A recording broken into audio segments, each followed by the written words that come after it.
Kevin, that's three games in the last week. Do you feel that that shape of the team and the squad is now coming together? Shape of the team, there's a little bit to work on and think about there still. It has become a little bit clearer, I think, in my own mind about what we'll be starting with. Clearly, you need all your best players available to be making what you feel is the correct decision. But we've got one or two big players out at the moment that you'd like to think come October the 3rd will have a bearing on who plays and the structure that we play. So there is still plenty to think about, but I think it is becoming a little bit clearer, and certainly giving some game time to the trialists that we've had in. It's been useful, it's been informative, and hopefully it's taken us the right way. You made quite a change to the shape of the side in the second half today. That had been in your mind at some point to do that? Yes, you're always looking at. We've got, I think, a lot of good players, within the group at the moment, and certainly, some of the trialists again are complementing that as well. And it's just trying to fit people in their right positions and making sure that you're getting the very best out of them. I don't like playing square pegs in round holes if I can help it. I don't think that's the way forward, certainly longer term. But again, we've mixed things around over the previous few seasons and been able to be very competitive. And it might be that in the next sort of week, 10 days, we're having to do sort of more work structurally, so that people understand their roles and responsibilities within the game and the way that we're going to open teams up, hopefully. And there's certainly plenty of positives there to be taken into next Tuesday and Thursday. Okay. And a few players missing today, as you say, perhaps picked up a knock or two at Tamworth. Any that are of particular concern? I think Lee, will probably be another week or so away.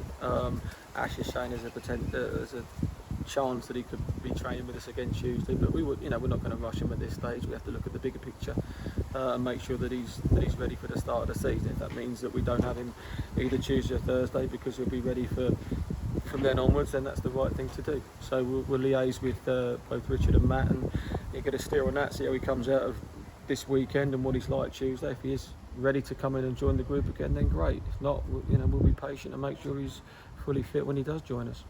Okay. Well, it was great watching from the sidelines to see two superb goals going today. Plenty of encouraging signs in that second half performance in particular. Yeah, again, I think what we touched on earlier about the structure of the side, and the pitch was difficult. It was dry today and a little bit long, and I think every player at one stage or another ended up putting their foot over the ball and stumbling on it. It didn't travel through the grass particularly well. That didn't suit us in the way that we looked to set up and play. But that's something we're likely to encounter in cup games and the like. So no excuse made by that. You have to get on with it and deal with it. And again, if you have to come up with moments like Ellis and Jimmy did to go and win the game, then that's what needs to happen. And that's what players like that are capable of doing, that they're able to come up with these big moments and win games for you, and that's why they play at the level they do. There's lots of players in that Rushden side that I think gets periodically can come up with moments like that, but it's how often you can do that and make the difference in the big games that makes a difference as to where you play. It needed a special goal from Ellis to break the deadlock. Rushden were really organised and stubborn, and then the movement and the passing for the second goal and the way that Jimmy finished it was superb. They're two big moments that end up separating us at the end of the game. We've spoken before about this being a quite different pre-season this year, just because of the playoff against Gateshead and the sort of long layoff.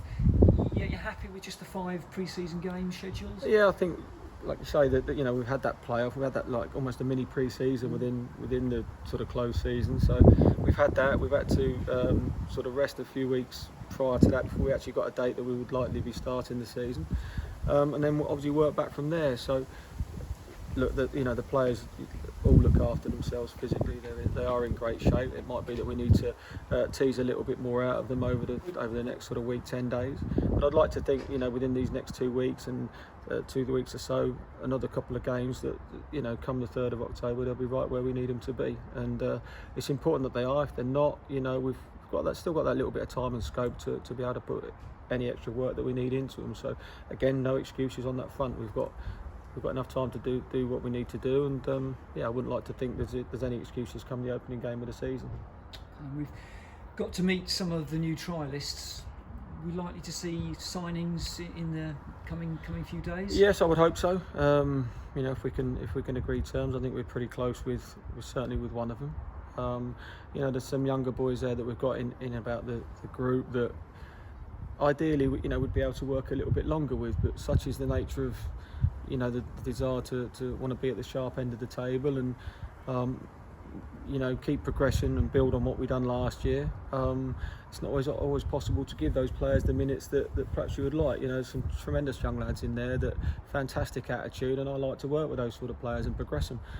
Equally, that's balanced off with the fact that I've got to win games, you know, and we've got to win games, and you know, you can't always stick them in and give them the minutes that they perhaps need to develop. And I've had to have that conversation one or two where they perhaps need to go away and, you know, play at another level, whether it's this level or the level below, but certainly experience, you know, the rough and tumble of non-league football to now progress their game. And it's a little bit frustrating for me because, like I say, they're fantastic lads that have come in there and been a joy to work with to this point. But you know, the big picture is, you know, the players that we've got in there and that want to be winning games, and we can't always, you know, don't always have that scope to be able to develop players at the kind of sometimes a slow pace that they take, and that's a little bit frustrating, but that's where I want to be. I want to be at the sharp end. I want to be trying to win games, and I want to be, you know, successful. That's the balance, and that's the most important thing to me, and I think to the club, and that's where we sit.